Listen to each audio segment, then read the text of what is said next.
Keralamkund waterfalls കാണാൻ പോവുകയാണ്. എൻ്റെ വീടുണ്ടല്ലോ കരുവാരകുണ്ടാണ് കേട്ടോ. കരുവാരകുണ്ട് കൽക്കുണ്ടിലാണ് ഈ ഒരു ഫേമസ് വാട്ടർഫാൾസ് ഉള്ളത്. അപ്പോൾ ഞങ്ങൾ വീടിൻ്റെ തൊട്ട് മുമ്പ് തന്നെ ബസ് ഉണ്ട് കേട്ടോ. ബസ്സിനാണ് പോണത്.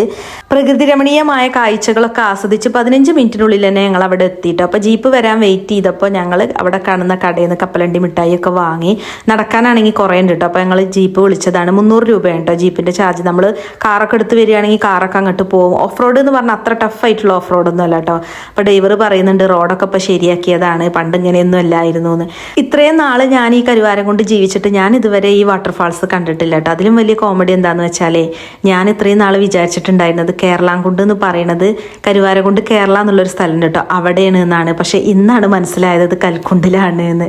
മുറ്റത്തെ മുല്ലക്ക് മണമില്ല എന്ന് വെറുതെ അല്ലല്ലേ പറയുന്നത്. ഇത്രയും നാള് ഇതുപോലെ ഒരു അടിപൊളി വാട്ടർഫാൾസ് നമ്മുടെ സ്വന്തം നാട്ടിലുണ്ടായിട്ടും ഇത്രയും കാലം വേണ്ടി വന്നു കേട്ടോ ഇവിടേക്കൊന്ന് വരാൻ.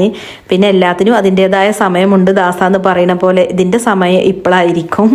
പിന്നെ അന്നൊക്കെ ഞാനൊരു മടിച്ചായിരുന്നു കേട്ടോ. വീട്ടിൽ ചെന്ന് കഴിഞ്ഞാൽ അമ്മ ഉണ്ടാക്കിയ ഭക്ഷണമൊക്കെ കഴിച്ച് മടി പിടിച്ച് വീട്ടിലിരിക്കാനാണ് കേട്ടോ ഇഷ്ടം. ട്രിപ്പ് പോകാനോ എങ്ങോട്ടെങ്കിലും പോകാനോ ഒന്നും ഇഷ്ടമല്ല. ഇപ്പം അതൊക്കെ മാറി കേട്ടോ. ഇപ്പം എന്താണെന്ന് വെച്ചാൽ ഇങ്ങനെ അടിപൊളി വൈബൊക്കെ ആസ്വദിക്കാനുള്ള ഒരു ത്രില്ലുണ്ട്. ഒന്നാമത് ഇപ്പോൾ ജിമ്മിലൊക്കെ പോയതുകൊണ്ടായിരിക്കാം ഇതുപോലത്തെ സംഭവങ്ങളൊക്കെ എനിക്ക് ഇഷ്ടമാണ് കേട്ടോ. അപ്പോൾ ഞങ്ങൾ ചെന്നത് നട്ടുച്ചക്കാണ് കേട്ടോ. അതായത് ഫുഡ് കഴിച്ചൊക്കെ ഇറങ്ങിയതാണ് ഞങ്ങൾ. അതുകൊണ്ട് തന്നെ വലിയ തിരക്കൊന്നും ഉണ്ടായില്ല.